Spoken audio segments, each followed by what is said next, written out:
আসসালামু আলাইকুম, সবাই কেমন আছেন? আশা করি সবাই ভালো আছেন। আজকে আমি পালং শাক দিয়ে দুইটা রেসিপি করব। আর পালং শাক ভাজি এটা তো সবাই খেয়ে থাকেন, আর পালং শাক মাছ দিয়ে রান্না করা এটাও অনেকে প্রায় খেয়ে থাকেন।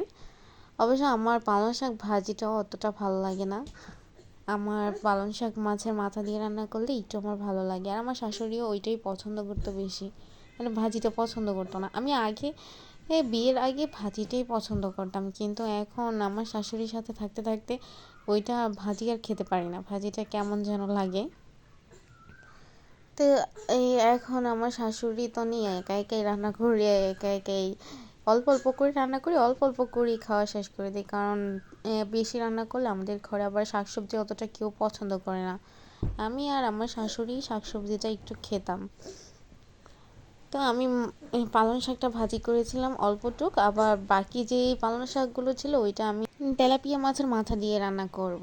তো এই জায়গায় সব মশলা একটু সামান্য পরিমাণে করে দিয়ে, একটু অল্প অল্প করে মশলা দিয়ে আমি মশলাটা কষিয়ে তারপরে মাছের মাথাটা দিয়ে মশলার সাথে কষিয়ে নেব ভালো মতো। তারপরে আর কি শাকগুলো দিয়ে এই যেভাবে আমরা তরকারি রান্না করে থাকি ঠিক ওই রকমভাবেই করে নেব।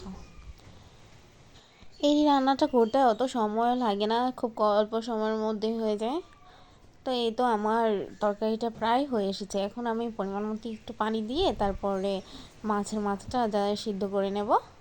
তারপর এই তো আমার তরকারিটা হয়ে গেছে। আজকের ভিডিওটা এতটুকুই। আল্লাহ হাফেজ, সবাই ভালো থাকবেন।